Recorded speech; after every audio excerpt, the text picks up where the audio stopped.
Chers investisseurs, j'espère que vous êtes en forme, que vous allez bien, que votre week-end se passe à merveille, hein, que vous constatez également que sur le Bitcoin, c'est assez mitigé pour le coup. On voit que la semaine actuelle, le chandelier qui le représente est à l'image de cette semaine, c'est-à-dire sous une forme de grande hésitation.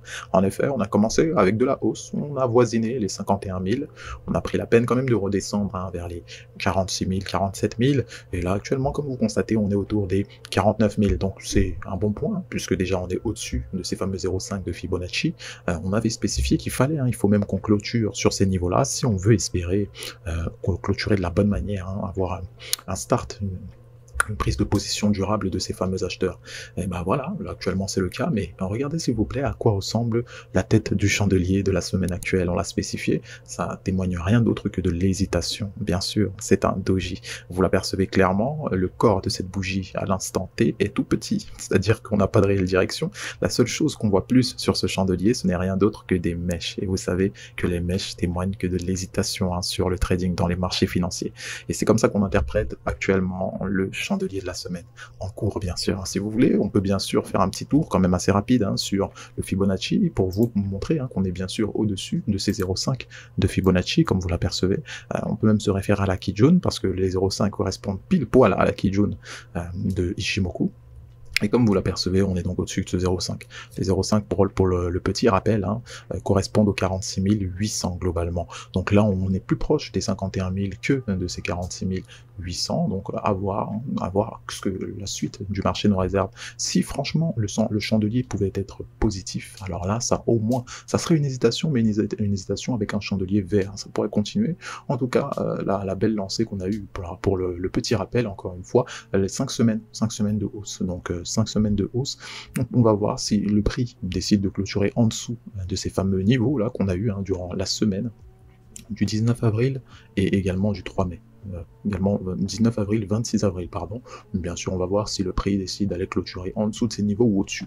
Encore une fois, en termes d'action du prix, ça va être bien à interpréter, à mettre également dans un coin de notre analyse, parce que ça peut soutenir des arguments acheteurs ou vendeurs. Voici en détail l'analyse donc en unité de temps journalière, en prenant nos niveaux de support et de résistance, et bien sûr en considérant Ishimoku. Par la même occasion, vous apercevez tout naturellement que on a fait une toute petite avalante, hein, d'accord, une toute petite avalante durant la journée précédente. Donc c'est une avalante à la hausse, donc qui marque le pas. Et effectivement, on avait pas mal eu un grand retracement. On avait pas mal retracé, pour être précis, on avait pas mal retracé la journée du 26 août, et ben constatez que la journée du 27 août, donc hier, a été donc très ressemblante à la précédente, mais dans le sens opposé, d'où la ressemblance au niveau des chandeliers.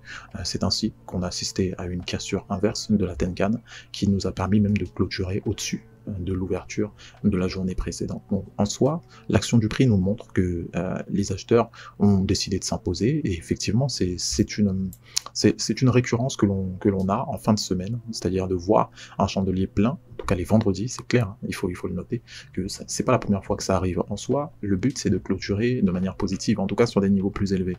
Là, on est bien parti, on a encore la journée d'aujourd'hui et de demain pour confirmer tout ça.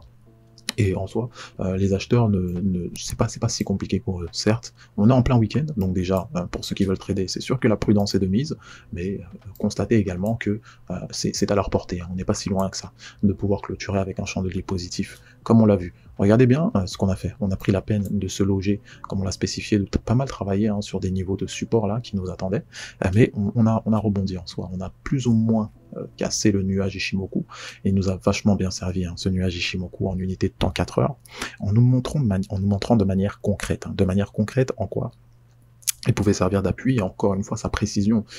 Le fait est que là on a pris la peine de retourner au-dessus du nuage, donc on l'a cassé à la hausse, hein, avec toute cette belle jambe haussière, hein, qu'on a connue hier. C'était intéressant à voir, et surtout c'est quand même correct de la part des acheteurs. Alors à voir, hein, si maintenant si on tablerait sur un retracement de ce mouvement, bah naturellement vous savez qu'on peut travailler avec Fibo, un bon petit Fibonacci, ça fait pas de mal en soi. Fibonacci, vous partez du plus bas précédent jusqu'au plus haut précédent, dans l'optique de trouver les supports les plus probables qui pourraient advenir, hein, suite à un éventuel retracement aujourd'hui. Et ensuite, en fonction de ça, bien sûr que vous les corrélez avec les supports, les résistances, etc.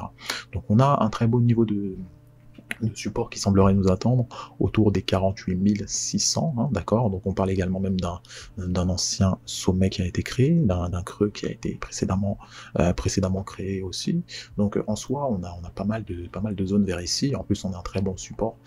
C'est bien sûr une zone en plus qui corrèle avec l'ancienne droite de tendance qui a été plus ou moins cassée et qui actuellement est en cours de réintégration. Oui, il faut le dire, il y a une probable mise à faire juste ici sur ce niveau-là. Encore une fois, c'est un niveau qui vachement a toute sa valeur, il faut le dire. Donc on va faire attention à ce niveau-là.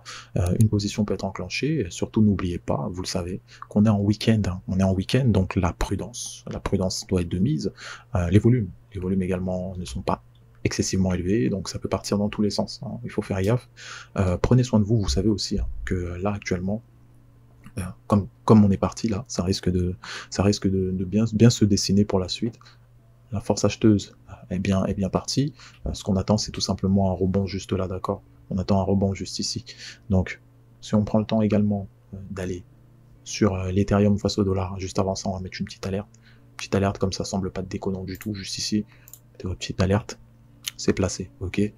Pour les plus expérimentés, ça se tente, hein, ok. On va aller sur l'Ethereum face au dollar pour faire un petit tour en rapide. Ce qu'on constate, c'est oui, la petite consolidation, donc la bataille, c'est les acheteurs qui ont gagné, de la même manière que sur le Bitcoin, c'est les acheteurs qui ont bien gagné, honnêtement, ils ont bien gagné, ça fait plaisir, donc ils ont cassé. On a spécifié tout d'abord dans un premier temps qu'on allait travailler autour des 3170, ça a été fait, donc clôture partielle. Juste ici, bon, pour les plus gourmands, bien sûr qu'ils ont laissé tourner, hein, ils ont laissé tourner jusqu'au moment 3200, effectivement, et pour dire on s'est logé sur des anciennes zones de compression, sans grand hasard. Donc actuellement, on évolue assez bien. On pourrait faire le même exercice hein, que sur le Bitcoin, à savoir travailler avec un petit Fibonacci, essayer de voir les petits niveaux qui pouvaient être intéressants, bah, ils ont quand même déjà été travaillés. Donc je sais pas si c'est pertinent, ils ont quand même déjà été travaillés. Donc là, on parle des 3230, donc ils ont déjà été travaillés. À voir hein, pour ceux qui sembleraient vouloir attendre un deuxième retour pour un rebond éventuel. Ça peut ne pas être déconnant du tout, hein. Ça peut ne pas être déconnant du tout, mais sinon, bon, vous vous attardez plus sur les 3200. Ça correspond précisément à 38.2, ou même pour les plus prudents, on viserait donc les 0,5 de Fibonacci, 3170, toute cette zone-là qui a vraiment servi de support par la suite, qui est quand même intéressante. Ok, donc là c'est le plan du jour, en soit pour ceux qui viseraient la hausse, ok. Pour ceux qui visent la baisse, bah, la cassure des niveaux qu'on a spécifiés, et bah, bien sûr que ça nous emmènerait sur le haut du range précédent, on l'a vu, ou bien sûr même le bas du range précédent, ça semble assez clair. Donc pour la suite, bien sûr qu'on peut prendre du recul, hein. On peut prendre du recul en allant en unité de temps journalière, en mettant notre Ichimoku, notre fameux Ichimoku cassure du nuage comme sur le Bitcoin. Donc en soi, oui, la hausse semble vouloir reprendre du terrain. En somme, c'est du court terme. On essaie de voir si les indicateurs long terme vont être dans la même position, c'est-à-dire la clôture hebdomadaire, comme on l'a spécifié. On va voir tout cela. L'unité de temps weekly, là pour le coup c'est intéressant, on est sur un chandelier vert, d'accord, un chandelier vert, donc on va prendre cela très au sérieux, on espère au moins que ça soit un bon petit chandelier, si on peut clôturer au-dessus de l'ouverture du chandelier précédent, c'est aussi intéressant. En soi, belle petite reprise, on va voir si ça dure hein, sur nos deux actifs. Ceci étant dit, vous savez, soyez prudents, c'est le week-end, prenez soin de vous, de votre portefeuille aussi, et quant à nous, n'oubliez pas, on se retrouve à la prochaine, bye bye.